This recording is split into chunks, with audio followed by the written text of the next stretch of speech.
മക്കളെ, ലോകത്തിൻ്റെ വിവിധങ്ങളായ ഭാഗങ്ങളിരുന്നു കൊണ്ട് ജെറുസലേം പ്രയർ ലൈനിൽ സംബന്ധിച്ചുകൊണ്ടിരിക്കുന്ന സർവ മക്കളെയും ഈശോ തൻ്റെ ഹൃദയത്തിൽ നിന്നും കവിഞ്ഞൊഴുകുന്ന സ്നേഹം കൊണ്ടും കരുണകൊണ്ടും തഴുകി തലോടുന്നുണ്ട്.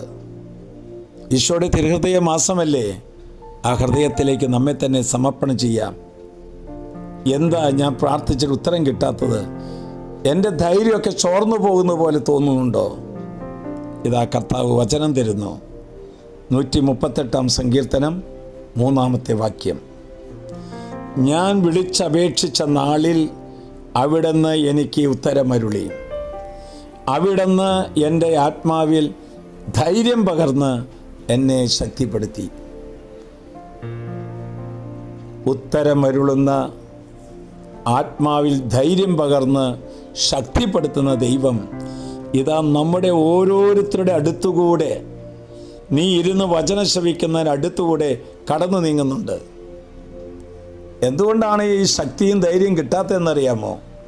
ചിലരുടെ പ്രാർത്ഥന കുറേ ആവലാതികളും കുറേ ആവശ്യങ്ങളും അതിൻ്റെ പട്ടികയാണ് നമ്മൾ നിരത്തുന്നത്. ഒരു കാര്യം തിരിച്ചറിയണം, ഹൃദയത്തിൻ്റെ ചികിത്സയാണ് പ്രാർത്ഥന. പ്രാർത്ഥനയിൽ ഹൃദയത്തിൽ ഒരു മരവിപ്പ്, സ്നേഹം ജ്വലിക്കാൻ പറ്റുന്നില്ല, ഹൃദയത്തിൽ സ്നേഹം വറ്റിപ്പോകുന്നു. ഇങ്ങനെയുള്ള സന്ദർഭങ്ങളിൽ ആത്മാവിന് ധൈര്യം കിട്ടാതെ പോകുന്നു. ഓർക്കണേ, പ്രാർത്ഥിക്കുമ്പോൾ ഉത്തരം കിട്ടാതെ വരുമ്പോൾ, പ്രാർത്ഥിക്കുമ്പോൾ ശക്തി കിട്ടാതെ വരുമ്പോൾ നമ്മൾ എന്തു ചെയ്യണം? കൂടുതൽ എളിമയോടെ, കൂടുതൽ പശ്ചാത്താപത്തോടെ, ദൈവ ഇഷ്ടം നിറവേറുന്ന സമർപ്പണത്തോടെ നമ്മൾ പ്രാർത്ഥിക്കണം. വഴക്കിട്ടും പരാതി വിളിച്ചും ചീത്ത വിളിച്ചും ജീവിച്ച് ആത്മപരിശോധന നടത്താതെ പ്രാർത്ഥനയിൽ വന്നാൽ ഉത്തരവും കിട്ടില്ല, ആത്മാവിൽ ധൈര്യവും ശക്തിയും കിട്ടില്ല. എത്ര പ്രാർത്ഥിച്ചിട്ടും എന്നിലെ കോപം, അരിശം, വാശി, അസൂയ, അഹങ്കാരം, ദുഷ്ടത, മുറിപ്പെടുത്തുന്ന വാക്കുപ്രയോഗം, ഒരു വഴക്കാളി സ്വഭാവം മാറുന്നില്ല എന്ന് കാണുമ്പോൾ നീ മനസ്സിലാക്കിക്കൊള്ളണം, നമ്മുടെ പ്രാർത്ഥനകൾക്ക് ഉത്തരം കിട്ടാത്തത് എൻ്റെ ഹൃദയത്തിൻ്റെ വൈകല്യങ്ങൾ കൊണ്ടാണെന്ന്. കർത്താവിൻ്റെ മുമ്പിലേക്ക് നമ്മെ വിട്ടുകൊടുക്കാം. ഈശോ നമ്മെ ഉപേക്ഷിക്കുന്നവനല്ല, അപേക്ഷിക്കുന്നവരെ ഉപേക്ഷിക്കാത്തവനാണ് നമ്മുടെ ദൈവം.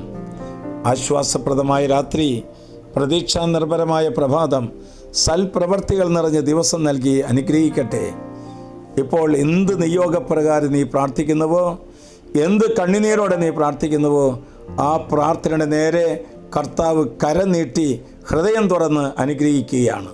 നമ്മുടെ കർത്താവ് ഈശോ മിശിഹായുടെ കൃപയും പിതാവായ ദൈവത്തിൻ്റെ സ്നേഹവും പരിശുദ്ധാത്മാവിന്റെ സഹവാസവും നാം എല്ലാവരോടും ഈ കൂട്ടായ്മയോടും ഇത് ഷെയർ ചെയ്യുന്ന സർവ്വ മക്കളോട് കൂടി ഉണ്ടായിരിക്കട്ടെ, ഇപ്പോഴും എപ്പോഴും എന്നേക്കും. ആമേൻ.